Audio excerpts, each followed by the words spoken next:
When Emily Carter opened the door that Friday afternoon, the late summer sun spilled across the porch and framed Daniel Hayes in a warm glow.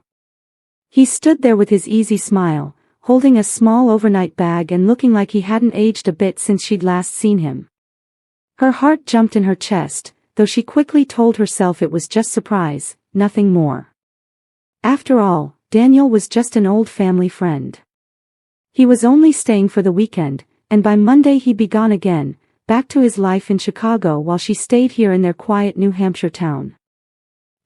He said softly, and his voice carried both familiarity and something unspoken. It's been too long.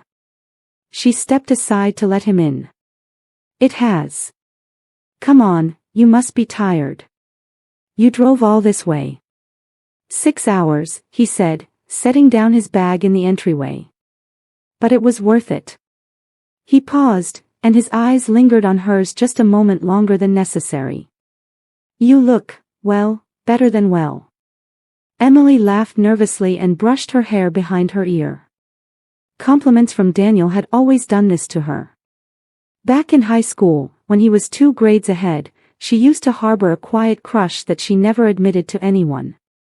He was the popular one, the confident one, the one everyone seemed to admire.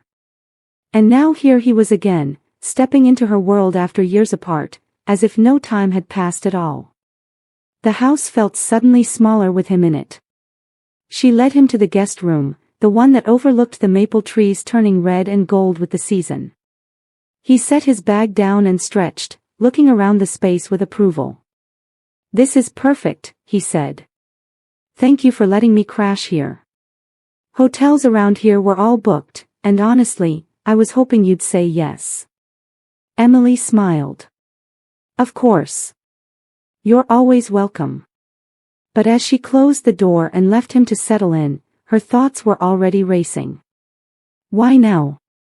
Why had Daniel reached out after all these years? His message had been simple. Hey I'll be in town for a few days. Any chance I could stay at your place? Would love to catch up. It felt casual enough, but something in the way he'd asked made her wonder if there was more behind it. That evening, over dinner at her kitchen table, they fell into conversation as if no time had passed. They talked about mutual friends, about careers, about the small-town gossip he remembered from long ago. Emily told him about her work as a teacher at the local elementary school, about the long days and the joy she found in her students. Daniel talked about his career in architecture, the projects he was juggling in Chicago, the late nights and city noise that filled his life. And then, somewhere between the pasta and the apple pie she'd baked, their words shifted to something deeper. You ever feel, Daniel said, swirling his glass of water absent-mindedly, like life just carried you in a direction you didn't plan? Like you wake up one day and wonder how you got here? Emily nodded slowly. All the time. I mean, I love what I do. But sometimes I wonder if I've played it too safe. I never left this town. Never really saw the world. It's like I stayed where it was comfortable. Daniel looked at her with a strange intensity. Comfortable isn't always a bad thing. Sometimes it's what we need. But, yeah, I get it. I've been chasing big projects, big cities, and sometimes I wonder if I've been running away from something else.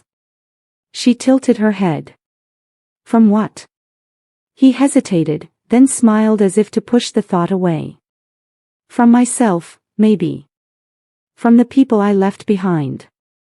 Emily's chest tightened at his words, though she wasn't sure why. Maybe because she counted herself among those people. Maybe because she'd always felt that his leaving years ago had left a quiet hole in her own story, one she never dared to name. Later that night, after she cleaned the dishes and he insisted on drying them, they sat on the back porch with cups of tea. The crickets sang in the background, and the night air carried the crisp scent of autumn.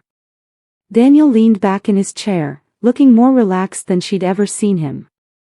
You know what I remember? He said suddenly. Senior year. The fall dance. You wore that blue dress, and I remember thinking you looked amazing. Emily blinked. You remember that? Of course I do. His voice softened. I thought about asking you to dance, but I didn't. And then life just happened. She laughed, but her heart was racing. You? Nervous about asking someone to dance? That doesn't sound like the Daniel I remember. I was 18, he said with a shrug. I didn't have it all figured out. Still don't.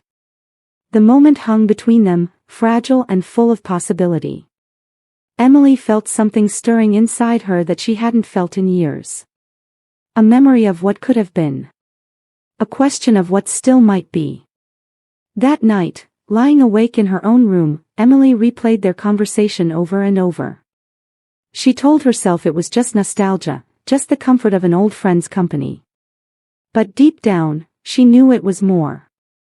Something about the way Daniel looked at her, the way his words lingered, made her believe that this weekend was going to change more than just her quiet routine. The next morning, they took a walk through the trails behind her house. The forest was alive with color, and the leaves crunched beneath their feet. Daniel told her stories about city life, about the endless noise and the people who never slowed down.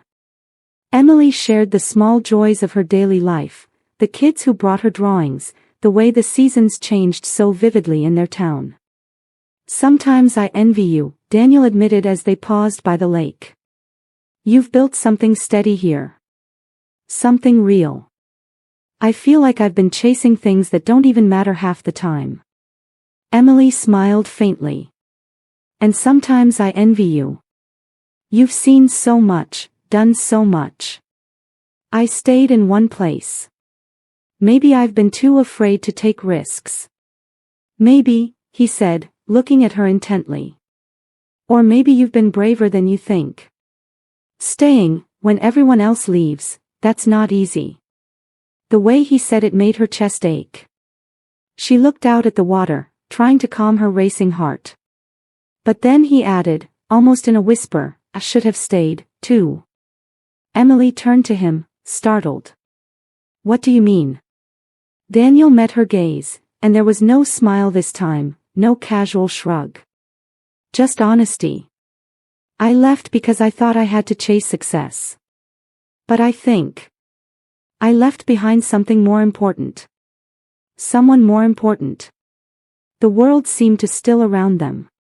Emily's breath caught, her heart pounding so loudly she was sure he could hear it. She wanted to ask what he meant, wanted to believe he was talking about her, but the words stuck in her throat. And before she could find them, Daniel looked away, breaking the moment. They walked back in silence, but the air between them was charged, filled with everything unsaid.